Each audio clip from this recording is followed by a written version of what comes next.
Ам, Я, значит, немножко решил все же побегать, попробовать выполнить это достижение. Звучит оно очень забавно. Выполнить определенную задачу. Гласит маленькое объяснение, как выполнить достижение. То есть она никак мне не помогает. И когда мы летели камерой, вот здесь у меня за спиной ворота, и там был какой-то столб. Я все головоломки решил, чтобы открыть эти ворота, но решил обратить внимание на этот столб. Поставив солнце в этот столб, получилась вот эта круглая фигня, которая отвечает за головоломку, то есть начало головоломки. И я ее открыл.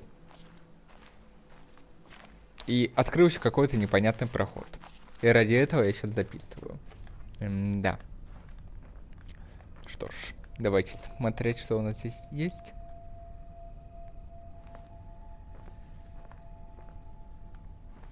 Интересно, а вот этот момент, он был всегда?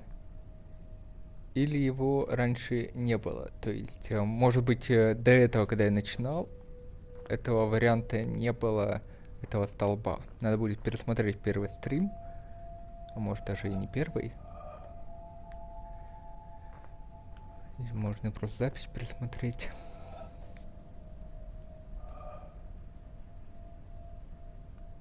О. Audio by Wabi Sabi Sound. Andrew Lackey, Bo Anthony Jimenez, Jeff Garnett,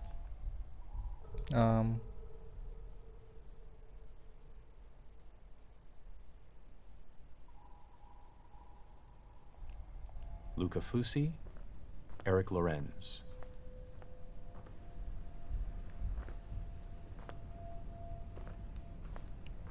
Ладненько.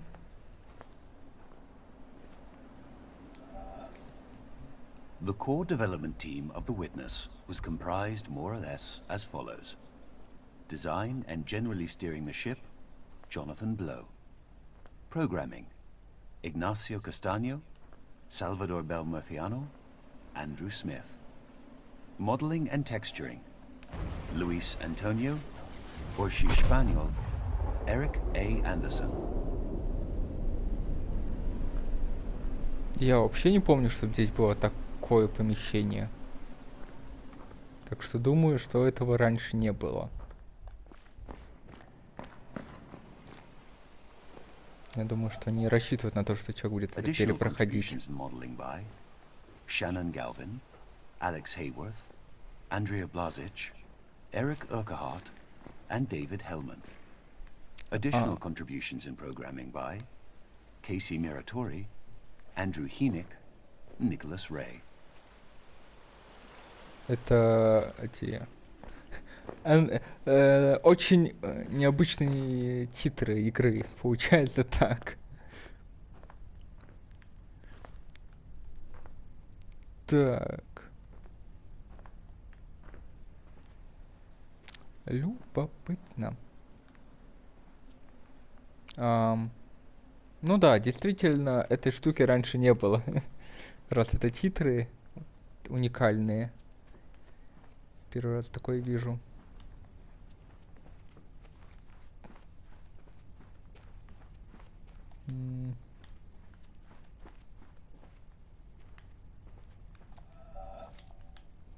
Special thanks to our friends at Sony. Это громко.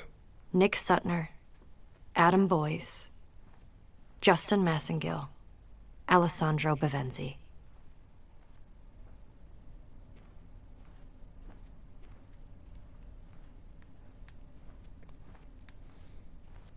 Сложно все штуки найти.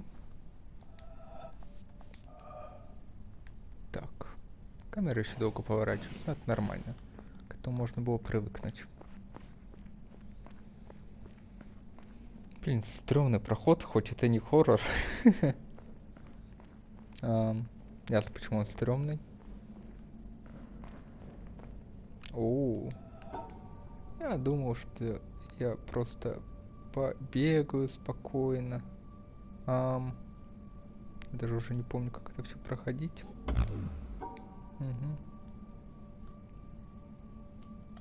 Ну, это все ведь просто.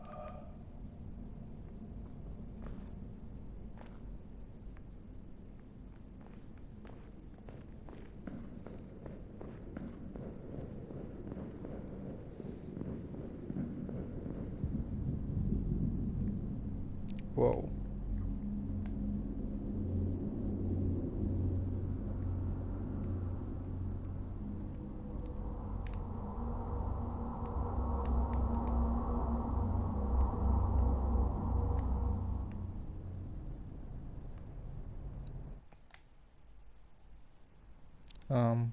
Где это я?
Я уже даже забыл, что это игра.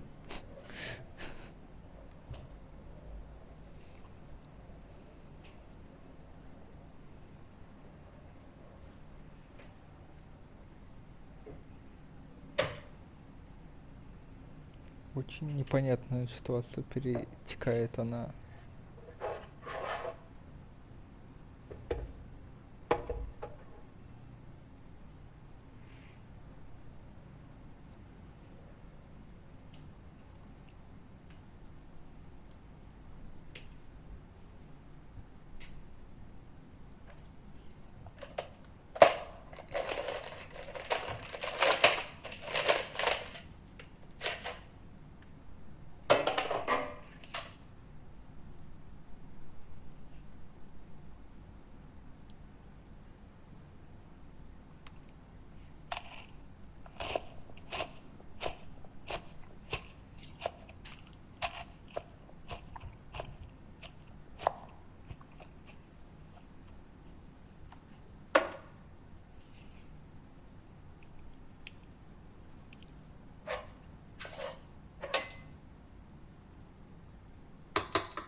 Ам,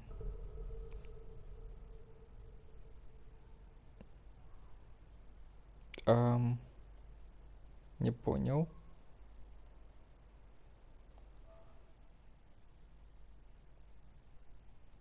Не понял. Ничего не понял. Выиграл кого? Чего? То есть, чтобы открыть этот проход, надо было делать просто вот так.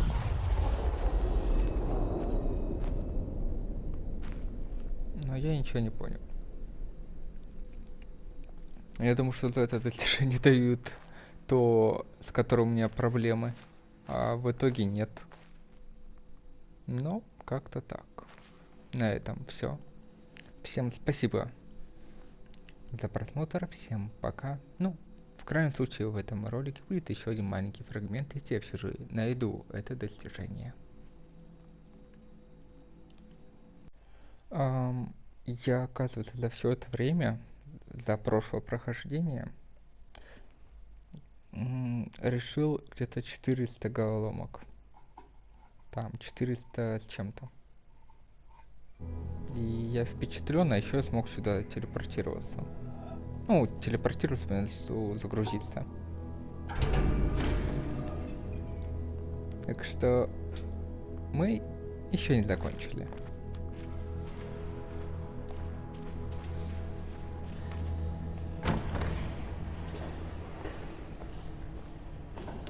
Идем на выход. Итак, я уточнил, я выполнил 427 головоломок на данный момент игры. Не знаю, много это или мало. Не знаю, сколько всего их. Но будем надеяться, что их 500. Я надеюсь, что их хотя бы 500. Потому что мне не так много осталось. Ну, а на данном этапе я пытаюсь выбраться из этой катакомб, чтобы продолжить гулять по миру.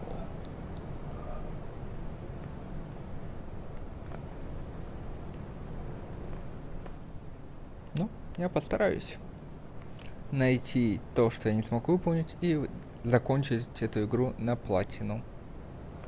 Это моя самая главная цель на данном этапе, потому что, ну, игру мы прошли, по сути, можно и завершить, но два достижения, одно из которых это выполнить все достижения.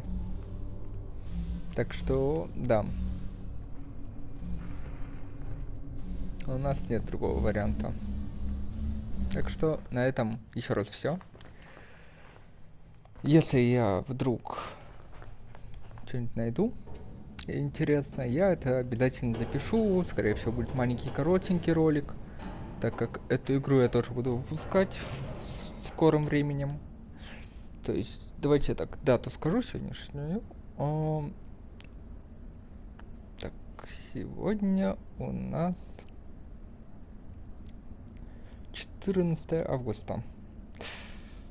Ну, скоро еще Геншин обновляется, через 10 примерно дней. Так что вот примерно в периоде с Геншином оно и будет выходить. Естественно. Как-нибудь на днях отредактирую, все выложу и все в таком духе. Ну, а мы выбрались. Осталось только найти все эти головоломки. Мир огромен, а я один.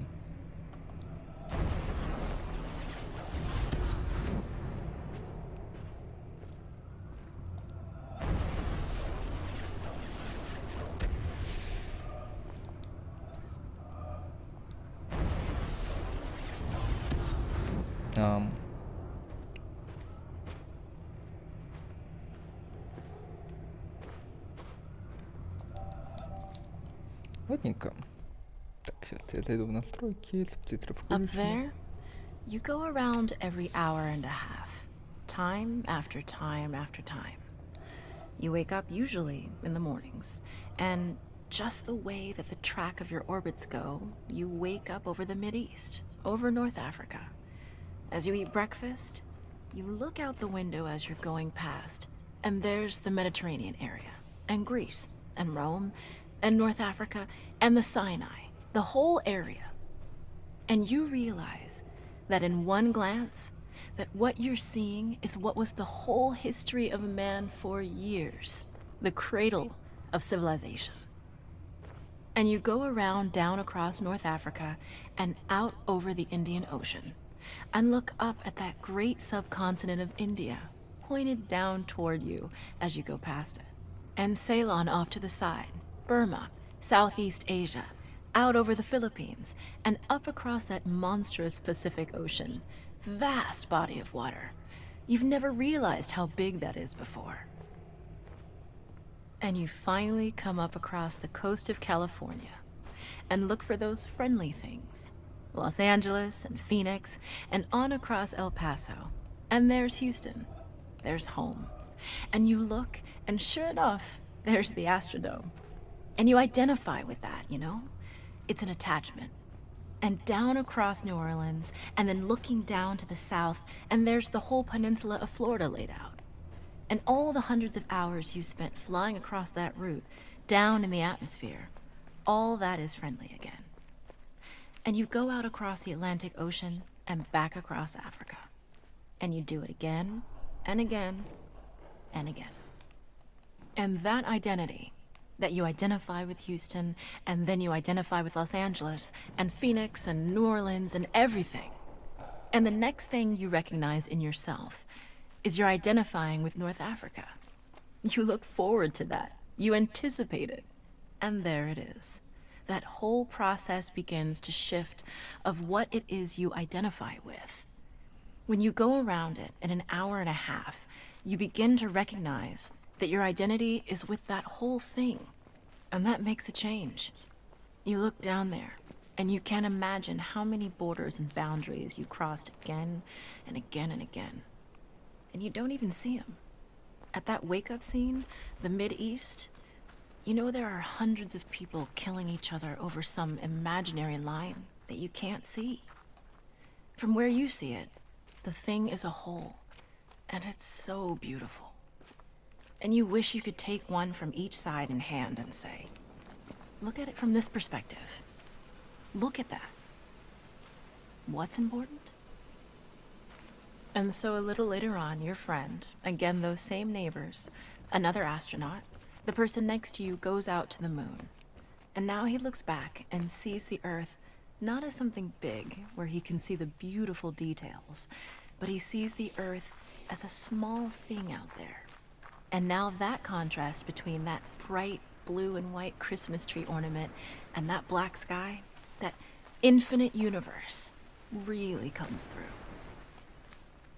The size of it, the significance of it, it becomes both things. It becomes so small and so fragile, and such a precious little spot in that universe that you can block it out with your thumb. And you realize that on that small spot, that little blue and white thing is everything that means anything to you. All of history and music and poetry and art and war and death and birth and love, tears, joy, games, all of it is on that little spot out there that you can cover with your thumb. And you realize that that perspective, that you've changed, that there's something new there. That relationship is no longer what it was. And then you look back on the time when you were outside on that EVA and those few moments that you had the time because the camera malfunctioned, that you had the time to think about what was happening. And you recall staring out there at the spectacle that went before your eyes. Because now, you're no longer inside something with a window looking out at a picture. But now you're out there. And what you've got around your head is a goldfish bowl, and there are no limits here. There are no frames. There are no boundaries. You're really out there, over it, floating, going 25,000 miles per hour, ripping through space, a vacuum, and there's not a sound. There's a silence, the depth of which you've never experienced before. And that silence contrasts so markedly with the scenery and the speed with which you know you're going. That contrast, the mix of those two things, really comes through. And you think about what you're experiencing and why. Do you deserve this? This fantastic experience? Have you earned this in some way? Are you separated out to be touched by God to have some special experience here that other men cannot have? You know the answer to that is no. There's nothing that you've done that deserves that earned that. It's not a special thing for you. You know very well at that moment, and it comes through to you so powerfully, that you're the sensing element for man. You look down and see the surface of that globe that you've lived on all this time, and you know all those people down there. They are like you. They are you. And somehow you represent them when you are up there. A sensing element. That point out on the end. And that's a humbling feeling. It's a feeling that says you have a responsibility. It's not for yourself. The eye that doesn't see does not do justice to the body. That's why it's there. That's why you're out there. And somehow you recognize that you're a piece of this total life. You're out on that forefront and you have to bring that back somehow. And that becomes a rather special responsibility. It tells you something about your relationship with this thing we call life. And when you come back, there's a difference in that world now. There's a difference in that relationship between you and that planet, and you and all those other forms of life on that planet, because you've had that kind of experience. It's a difference, and it's so precious. And all through this, I've used the word you because it's not me. It's not Dave Scott. It's not Dick Gordon, Pete Conrad, John Glenn. It's you. It's us. It's we. It's life. It's had that experience. And it's not just my problem to integrate. It's not my challenge to integrate, my joy to integrate. It's yours. It's everybody's. Russell Schweikart, 1975. Ну, наконец-то. Я не думал, что этот диалог будет настолько длинным, что я чуть ли не всю карту пробегал. Я понимаю, что не всю, да, но, блин, я так много пробегал. Впечатлен. И нашел головоломку, которую до сих пор понять не могу, как решить, потому что мне кажется, что я все уже варианты перепробовал. Я сейчас схожу еще в одно место и... Да, это я без записи схожу, так что ладно. В 100-й раз говорю всем пока. Да. Это было долго.